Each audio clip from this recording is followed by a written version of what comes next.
सभी दोस्तों को नमस्कार। Welcome to 8 our study. दोस्तों टैग वर्ड करने वाले हैं। क्वेश्चन भी कहेगा यार कि तुमने गजब गजब बेइज्जती करी है। क्वेश्चन को पढ़ने का टाइम तो दो। आपने क्वेश्चन देखा नहीं, उड़ा दिया ऑप्शन, हाँ नंबर लूट लिया। ठीक है, तो सीडीपी के टैग वर्ड्स देखने इंपॉर्टेंट है और जिस अप्रोच से मैं बताने वाला हूँ मजा आएगा दोस्त। आपके आंखों में ये छप जाएंगे। जिस तरीके से मैंने डिजाइन करा है ये सारी चीजें आपको छपेंगे आंखों में। और बस यही है कि कंजूसी नहीं है। अगर वीडियो अच्छा लगता है तो लाइक कीजिएगा, दोस्तों के साथ शेयर करके चैनल को सब्सक्राइब जरूर कीजिएगा। और ऐसे ही latest videos, latest update content मैं आपके लिए लेकर के आता रहता हूँ। चलिए, पहला आप देखेंगे बाल केंद्रित शिक्षा होनी चाहिए। बिल्कुल सही बात है, बच्चों को केंद्र में रख करके। बहुत सारे क्वेश्चन आंसर सेट भी हैं दोस्त, वो भी लगाएंगे। ऐसा नहीं है कि क्वेश्चन आंसर नहीं है, क्वेश्चन आंसर पर प्रैक्टिस करेंगे अपन लोग। सक्रिय होना चाहिए बच्चे का, बच्चे अवलोकन करने वाला होना चाहिए, इन्वेस्टिगेटर जासूस होना चाहिए। ठीक है, समूह समावेशी की बात करें तो पॉजिटिव है, तो उत्साहित गलत होता है, रटना याद करना स्मरण गलत होता है, दंड देना दबाव देना गलत, एकमात्र ये सब गलत होता है, भेदभाव शिक्षा केंद्रित गलत होता है। क्रियाशील है बच्चा तो पॉजिटिव है, विभिन्नता है, विविधता है, सहभागिता है, इंपॉर्टेंट है। तुलना निगेटिव हो जाता है। ग्रेडिंग रैंकिंग परीक्षा की बात नहीं करेंगे, व्यवसायिक शिक्षा की बात नहीं करेंगे, यंत्रवत लर्निंग, ये सारी चीज़ें हैं बेकार हैं। व्याख्या सीमित कर देना किसी संसाधन को, ठीक है, समय को सीमित कर देना, अधिक प्रश्न कम त्रुटि करना है, अधिक से अधिक प्रश्न करने हैं, ये सब गलत है। सारणी बनाना है, फिक्स टाइम करो, अनुशासन में रहो, क्षमता के हिसाब से अपना काम करो, एक दूसरे की तुलना करना, ये सब निगेटिव होता है। कितने कम समय में हमने टैग वर्ड देख लिया। अब हम लोग प्रैक्टिस भी कर लेंगे, कुछ चीज़ें छूट जाएंगी वो भी देखेंगे। जैसे कि देखिए, विकास की अगर बात करेंगे तो विकास जो होता है D बराबर HE होता है।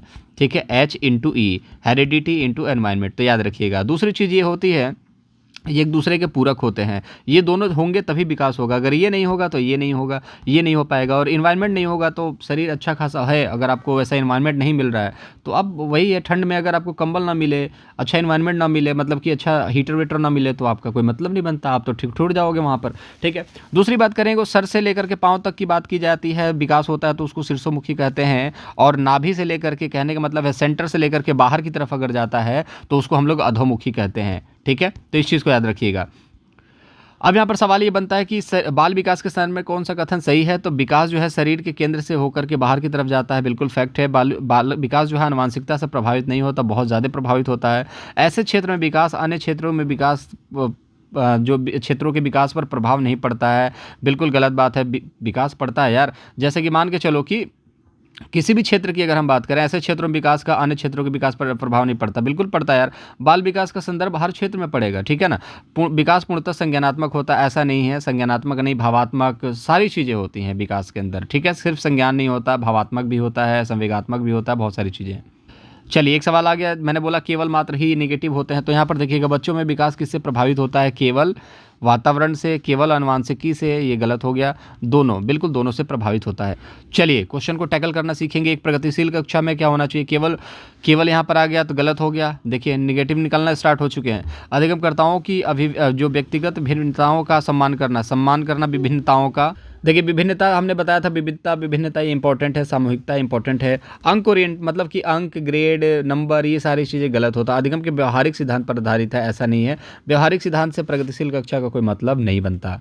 चलिए, एक और अच्छा सा प्रश्न है। अधिगम प्रक्रिया को सुसाध्य करने के लिए एक अध्यापिका को ऐसे इस्तेमाल करने चाहिए। एक अध्यापिका को क्या इस्तेमाल करना चाहिए? संकल्पों को प्रगतीकरण जटिलता से हो सकता है, जटिलता से सरलता की ओर है, यहाँ पर सरलता कर लीजिएगा, सरलता की ओर। ठीक है, तो यार एक बात बताओ, जटिलता से सरल किस तरीके से बच्चे प्रगति करेंगे? पहले मतलब कि सारी चीज़ें सीख लेंगे फिर सरल चीज़ें सीखेंगे, तो नॉनसेंस वाली बात है। तो जब भी आप देखोगे शिक्षा जो होगी वो सरल से कठिन की तरफ जाएगी, ना कि कठिन से सरल की तरफ। अब सारी चिंतन को प्राथमिकता देंगे। चलिए ठीक है, अधिगम सुसाध्य करने के लिए इंपॉर्टेंट है। अब सारी चिंतन को प्राथमिकता देंगे। जो विभिन्न संकल्पों के बीच संबंध खोजने को महत्व देंगे, विभिन्न संकल्पों के बीच जो है महत्व खोजने को संबंध देंगे। विद्यार्थियों के बीच प्रतिद्वंदिता, मतलब कि प्रतिस्पर्धा नहीं करना है, तुलना नहीं करना है, ये भी चीज़ याद रखिएगा। अब बच गया आपके पास दो, जो अब सारी चिंतन को प्राथमिकता देंगे सुसाध्य करने के लिए एक अध्यापक ऐसे, और जो विभिन्न संकल्पों के बीच संबंध खोजने को महत्व देंगे। अब यहाँ पर आपके लिए कुछ और चीज़ें हैं, जैसे देखिए, खोजना, संबंध खोजना, किसी चीज़ के बीच में संबंध खोजना, विभिन्न, ये सब पॉजिटिव है। लेकिन यार अब सारी चिंतन भी तो पॉजिटिव होता है, लेकिन दिक्कत पता है क्या हो गई? दिक्कत हो गई प्राथमिकता। प्राथमिकता यहाँ पर देखने को मिलेगा, ये निगेटिव हो जाएगा। रीज़न क्या है? जैसे लड़के हैं और लड़कियाँ हैं, तो हम क्या कहते हैं कि हम पहले अपने क्लास में ना किसको प्राथमिकता देंगे, लड़कों को, तो प्राथमिकता देना ये गलत हो जाता है। तो अब सारी चिंतन तो पॉजिटिव है लेकिन निगेटिव आ गया, तो जहाँ पर पॉजिटिव और निगेटिव हो, निगेटिव जीत जाता है, याद रखिएगा। तो याद रखेंगे ऑप्शन नंबर थर्ड जो होगा राइट आंसर होगा, क्योंकि विभिन्न संकल्पों के बीच संबंध खोजने को महत्व देंगे। बहुत सारे ऐसे कॉन्सेप्ट हैं जिनको आप खोजने की कोशिश करोगे, कि जैसे संबंधों को खोजने की कोशिश करोगे, जैसे कि अब इंडिया और श्रीलंका के बीच में संबंध खोजने की कोशिश करें कि एक पुल है, ठीक है। तो बहुत सारी चीज़ें हैं जिसको आपको संबंध खोजने की इंपॉर्टेंस है, जिससे आपका दिमाग डेवलप होता है। ये परीक्षा में ऐसे मेमोरी बेस्ड क्वेश्चंस पूछे जाते हैं। वीडियो को अभी तक लाइक नहीं करा तो कर दो। अब मैं बार बार सब्सक्राइब के लिए बोलता नहीं, बट फिर भी एक बार कर दो यार। अगर वीडियो अच्छा लग रहा हो, कंटेंट अच्छे लग रहे होंगे तो चैनल को सब्सक्राइब जरूर करना, दोस्तों के साथ शेयर जरूर करना। देखिए यहाँ पर एक दो सवाल और बनते हैं, जैसे वाइगोत्स्की हैं, तो वाइगोत्स्की हैं तो याद रखिएगा सामाजिक और संस्कृति जो है ये वाइगोत्स्की से संबंधित है।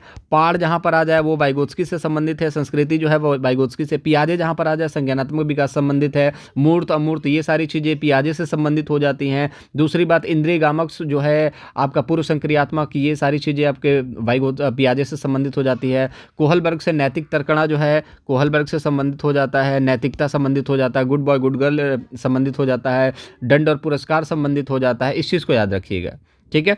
चलिए, वाइगोत्स्की का सिद्धांत मुख्य रूप से किसकी व्याख्या करता है, आनुवांशिकता के विकास पर प्रभाव को, ठीक है, संज्ञानात्मक विकास में सांस्कृतिक उपकरणों के योगदान को, समाजीकरण की जैव परिस्थितियां मॉडल को, ये तो गलत है, ठीक है। विप्रेरणा के आरोपित, ये भी गलत है। तो आनुवांशिकता के बारे में तो बात करते ही नहीं है, ये सिंपल सी बात है। ये आनुवांशिकता के बारे में नहीं, वातावरण के बारे में बात करते हैं। आनुवांशिकता के बारे में कौन बात करता है, पियाजे, तो याद रखिएगा। तो यहाँ पर संज्ञानात्मक विकास में संस्कृति जहाँ पर भी आ गया, टैग वर्ड पकड़िए, पियाजे हैं और संस्कृति है, तो बस इसको प्याज में छौंक दीजिए और एक सब्जी तैयार, एक नंबर आप लूट लेंगे। नहीं सॉरी, यहाँ पर वाइगोत्स्की है, वाइगोत्स्की, और जहाँ पर संस्कृति दिखेगा तो यहाँ पर आपको लूटना पड़ेगा एक नंबर। पियाजे से आपको संस्कृति नहीं आनुवंशिकता दिखना चाहिए दोस्त, ठीक है। एक सवाल यहाँ पर देखने को मिलेगा कि क्रिकेट पर वार्तालाप के दौरान एक अध्यापक अधिकांश लड़कों से सवाल पूछ रहा है और लड़कियों से नहीं पूछ रहा है। ये क्या कह रहा है, प्राथमिकता लड़कों को दे रहा है, मतलब कि ये रूढ़िवादिता की बात कर रहा है, पक्षपात की बात कर रहा है, ठीक है। तो ये जेंडर पक्षपात कर रहा है, याद रखिएगा इस चीज़ को। चलिए, बाल केंद्रित कक्षा मैंने बताया था। देखिए, बाल केंद्रित कक्षा में बच्चे को जो है वो सेंटर में रखा जाता है। कहने का मतलब है उसके हिसाब से सारी चीज़ें की जाएंगी। जैसे एक छोटा बच्चा होता है घर में, तो उसको सभी लोग प्यार देते हैं, जो कहता है वही करते हैं। क्यों? क्योंकि छोटा बच्चा है, उसको वही चीज़ चाहिए। तो स्कूल में क्यों नहीं हो सकता, तो स्कूल में भी होना चाहिए। तो स्कूल में क्या होता है कि जो बच्चा है उसको एक अध्यापिका है किस तरीके से महत्व देगी, बाल केंद्रित कक्षा में। तो निरंतर वस्तुनिष्ठ रूपी परीक्षाएं जो हैं वो गलत आपका हो गया। ज्ञान की सक्रिय संरचना प्रक्रिया को, ठीक है, किसी भी तरह से पाठ्यक्रम को, समापन को, किसी भी तरीके से पाठ्यक्रम को समाप्त कर देना है बाल केंद्रित कक्षा में। तो ये तो शिक्षक टीचर की मनमानी हो गई ना। जैसे मान के चलिए कि आपको बहुत सारे कंटेंट चाहिए था, मैंने एक दिन में दे दिया होता तो सब नहीं पढ़ते। मैं डेली डेली कुछ ना कुछ कंटेंट आपको दे रहा हूँ ताकि आपकी तैयारी अच्छी हो सके। क्यों? क्योंकि आपकी डिमांड भी वही है। आप लोग जो जो बोलते हो वो आपने बोला कि टैग वर्ड की वीडियो CDP की ला दीजिए, मैंने ला दिया। क्यों? क्योंकि आप जो चाहते हो वही हो। सेंटर्ड चाइल्ड सेंटर्ड जो शिक्षा होगी इसी तरीके से होती है। अब मैंने फटाफट कोर्स खत्म कर दिया तो इससे फायदा क्या हुआ, बच्चे को कोई फायदा नहीं हुआ, ठीक है। अब यहाँ पर अनुशासन की अगर हम बात करें तो अनुशासन भी नेगेटिव हो जाता है। सक्रियता की बात करें तो सक्रियता पॉजिटिव होता है। सक्रिय संरचना प्रक्रिया भी पॉजिटिव होता है, संरचना भी पॉजिटिव होता है, ज्ञान भी पॉजिटिव है। तो कितने सारे पॉजिटिव वर्ड मिलकर के इतना पॉजिटिव करेंगे कि आप यहां पर एक नंबर लूट लोगे, ठीक है। अब यहाँ पर देखिएगा, आप एक अध्यापक है जो विश्वास करता है कि बच्चे विभिन्न गतियों और अलग अलग तरीकों से सीखते हैं। बच्चे जो हैं अलग अलग गति करते हैं और अलग अलग तरीके सीखते हैं। कोई बच्चा 2-3 साल में खूब दौड़ता है, फिर उसके बाद रुक जाता है। कोई बच्चा 3 साल के बाद दौड़ना स्टार्ट करता है, ठीक है ना। कोई बच्चा बहुत बोलता है शुरू में, फिर बोलता ही नहीं है, बहुत कम बोलने लगता है। कोई बच्चा बहुत कम बोलता है, ज़्यादा बोलने लगता है। अलग अलग गतिविधियाँ हैं, अलग अलग विधियाँ हैं, अलग अलग तरीके हैं। तो अपनी कक्षा में ऐसी आकलन कैसे करेंगे आप लोग? सभी विद्यार्थियों के लिए समान आकलन, यार सभी विद्यार्थियों का समान आकलन कैसे करोगे? एक बच्चा दौड़ने में तेज है, एक बच्चा दौड़ने में धीरे है, आप दोनों का समान आकलन कर पाओगे? कभी नहीं कर पाओगे। तो समान आकलन तो देखिए, आकलन तो पहले होना ही, सभी विद्यार्थियों के लिए एक समान हो, ठीक है। तो आकलन जो होगा यहाँ पर, आकलन जो है वो सभी का समान हो, ये पॉसिबल नहीं है, ठीक है। इस चीज़ को याद रखिएगा, आकलन सभी का समान नहीं हो सकता, सबका अलग अलग करना पड़ेगा। केवल हो गया, निगेटिव हो गया। बच्चे के सीखने के तरीके से संबंधित ना हो, तो यार कैसे सीखने के तरीके से संबंधित नहीं होगा तो आकलन किस बात का, ठीक है। अब मान के चलो बच्चा जो है वो डांस अच्छा करता है, अब आकलन आपको करना है कि हाँ तुमने मूव्स अच्छे करे हैं, तुमने स्टेप्स अच्छे अच्छे किए हैं, ठीक है ना। तो बढ़िया है, आपने देख लिया। फिर आप कहोगे कि नहीं यार मैं तुम्हारे ना सिंगिंग का कम से कम आकलन करूँगा। जब तुम्हें डांस आता है तो आप सिंगिंग का क्यों करोगे? तो सिंपल सी बात है, बच्चे के सीखने के तरीके से संबंधित ना हो ये पॉसिबल नहीं है। जो सीखने का तरीका है, जिस तरीके से बच्चा सीखता है उसी का आकलन करेंगे। जो बच्चा सीखता ही नहीं है उस चीज़ के बारे में आकलन नहीं करेंगे। याद रखिएगा, आकलन के लिए अलग-अलग तरीकों पर आधारित होना चाहिए। बिल्कुल सही बात है, अलग-अलग तरीके पे आधारित होना चाहिए, इस चीज़ को भी याद रखिएगा। जैसे आप क्रिकेट देखते हैं तो आउट होने के बहुत सारे तरीके हैं। विकेट एकदम उड़ जाए बॉल से तो भी आउट हो, कैच आउट हो, रन आउट हो, ठीक है ना, एलबीडब्ल्यू आउट हो, कई सारे तरीके होते हैं आउट होने के। तब तो जाकर के मज़ा आता है किसी चीज़ में। और सिखाने के भी बहुत सारे तरीके होने चाहिए, ठीक है। मम्मी का मार बहुत तरीके का होता है। एक तो मुँह से मार देंगी, कहीं न कहीं ऐसा कड़वा बोल देंगी, मारना, पापा से पिटवा देना, ठीक है ना, पैसे ना देना वो भी एक मार है, घर से बाहर ना जाने देना वो भी मार है, टीवी ना चलाने देना ये भी एक मार है। तो अलग-अलग तरीके से मार पड़ती है घरों में, सिर्फ़ चप्पल से मार नहीं पड़ती है। तो याद रखिएगा, तरीके भी अलग-अलग होने चाहिए आपके सिखाने के भी। आप भी जब शिक्षक बनेंगे ऐसे ही सिखाओगे। जैसे मैं आपको अलग-अलग कॉन्सेप्ट के हिसाब से अलग-अलग क्वेश्चंस पे प्रैक्टिस करवा रहा हूँ। क्यों करवा रहा हूँ? ताकि अलग-अलग तरीके से कहीं न कहीं दिमाग में फिट हो जाए। चलिए एक और देखेंगे, बच्चों में सृजनात्मकता को किस प्रकार सुसाध्य किया जा सकता है? अन्वेषण को प्रोत्साहित करके अध्यापक केंद्रित शिक्षा शास्त्र द्वारा लगातार अभ्यास। चलिए, बहुत अच्छा प्रश्न है, आप लोग देखेंगे उड़ाएँगे। क्वेश्चन कहेगा यार बस, बस, बस, बस उड़ाओ मत, थोड़ा-सा वक़्त दो। नहीं, नहीं, नहीं, नहीं, बिल्कुल वक़्त नहीं देंगे। चलो फटाफट उड़ाते हैं यार आपको। यहाँ पर देखिए, प्रोत्साहन देना इंपॉर्टेंट है, अन्वेषण करना इंपॉर्टेंट है। सही आंसर हो गया, बस 1 सेकंड लगा, आंसर आ गया। यही तो है टेक्निक, ठीक है ना? यही तो है टेक्निक, और इसको ट्रिक नहीं बोलेंगे दोस्त। ये है, हमने मेहनत करी है इस चीज़ को याद करने के लिए। इस चीज़ को समझने के लिए कितने सारे क्वेश्चंस करे हैं हम लोगों ने, ठीक है ना? संस्कृत की, गणित की, सभी की हमने टैग वर्ड्स दिए हैं आपको, और इसलिए दिए हैं ताकि आप क्वेश्चन को बोलो कि बस अब तुम्हारा वक़्त खत्म हो चुका है, तुमने बहुत रुलाया है, अब हम नंबर लूटेंगे। तो यहाँ पर लगा अध्यापक केंद्रित शिक्षा शास्त्र नहीं होना चाहिए। नहीं तो शिक्षक जो है वो किसी तरीके की मनमानी करेगा, बोलेगा कि तुम लोग रीडिंग लगाओ, और फिर वो बैठ करके अपनी मस्तियां करेगा। आजकल मोबाइल का ज़माना है तो मोबाइल में कुछ ना कुछ देखेगा। लेकिन अभी आपको क्या करना है कि आप शिक्षक से बोलना है कि भैया उठो, फटाफट मुझे पढ़ाओ, इस चीज़ के बारे में मुझे जानना है। और टीचर का काम है सुगमकर्ता का, वो सुगमकर्ता बनेगा। आप जो पूछोगे वो बताएगा। एनसीएफ यही कहता है, लगातार अभ्यास कराना, दोहरा कर करना, कि नहीं नहीं गलत बोला तुमने, दोबारा दोहराओ। तो बच्चा जो होगा ना, जैसे क्लास में ना 30 बच्चे होते हैं, आरटी क्या कहता है 30 बच्चे होने चाहिए एक प्राइमरी स्कूल में, प्राइमरी कक्षा में। तो 30 बच्चे जो हैं वो उठ गया, एक बच्चा उठ गया। अब उसने बोला बोला टीचर ने नो नो नो, नहीं समझ में आया, दोबारा बोलो। अब बच्चे को अंदर से फील आ सकता है कि यार देखो, और सारे बच्चे हंसते भी हैं। जब एक बार बोलेंगे ना नहीं नहीं नहीं समझ में नहीं आया, तो सब हंसेंगे। अब जब सब हंसेंगे तो बच्चे को फील होने लगता है बुरा, कि यार मेरे से बार बार दोबारा पूछने के लिए बोल रहे हैं, दोहराने के लिए बोल रहे हैं, बच्चे हंस रहे हैं, मजाक उड़ा रहे हैं, तो बच्चे स्कूल आना बंद कर देगा। इसलिए दोहराना नहीं है और अभ्यास भी नहीं कराना है। बच्चे का जब मन नहीं लगता मैथ पढ़ने में, तो बार बार मैथ की प्रैक्टिस करवाओगे तो बाकी सब्जेक्ट पढ़ेगा ही नहीं। उसको खेल खेल में चीज़ों को सिखाने की कोशिश करना है। तो ये भी गलत हो गया। केवल अनुकरण नहीं करवाना है कि केवल मैं लिख रहा हूँ, जैसे जैसे मैं बोर्ड पे लिख रहा हूँ वैसे वैसे तुम लोग छाप लेना। अनुकरण नहीं करवाना है आपको। यहाँ पर क्या बनाना है, जासूस बनाना है, ठीक है ना? इन्वेस्टिगेट कर सके चीज़ों को, प्रोत्साहित करना है। ऑप्शन नंबर फर्स्ट सही होगा। मज़ा आ रहा होगा ना? मज़ा आ रहा है तो चैनल को सब्सक्राइब कीजिएगा दोस्त ज़रूर, और जितने भी वीडियोज़ हैं गणित के, संस्कृत को, उनको ज़रूर देखिएगा। और चलिए 2-4 क्वेश्चन और देख लेते हैं दोस्त। अब देखिए यहाँ पर देखेंगे, सामाजिक कक्षा में सूचना को किस तरह से प्रस्तुत कर सकते हैं? केवल शाब्दिक रूप से नहीं, केवल बोल करके नहीं, केवल दृश्य दिखा करके नहीं, केवल मौखिक रूप से नहीं। अब शाब्दिक और दृश्य, मौखिक सभी चीज़ों का टीएलएम का उपयोग करके मल्टीपल फॉर्म्स में आप समावेशी कक्षा में, क्योंकि देखिए हर एक स्तर पर मूल्यांकन करना, हर एक बच्चे को पढ़ाना है। कोई बच्चा देख नहीं सकता, बोल नहीं सकता, कोई बच्चा ऐसा है जो सुन नहीं सकता, तो बहुत सारी चीज़ें हैं, सबको ले जे करके आपको चीज़ों को पढ़ानी है, ठीक है? तो याद रखिएगा बहुत तरीके से आपको पढ़ाना पड़ेगा।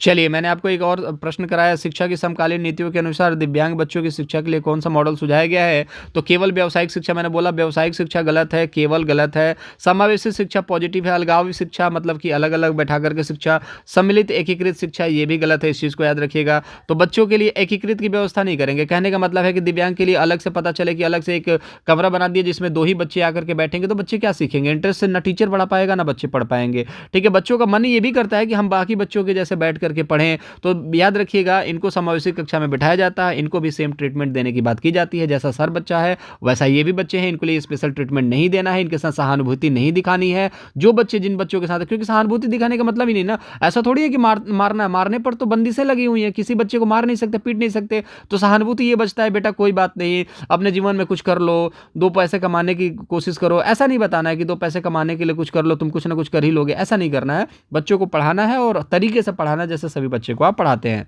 चलिए एक प्रश्न और देख लेते हैं यहाँ पर। तो अधिगम प्रक्रिया के बारे में निम्न में से कौन सा कथन गलत है? अधिगम एक निरंतर प्रक्रिया है, ठीक है।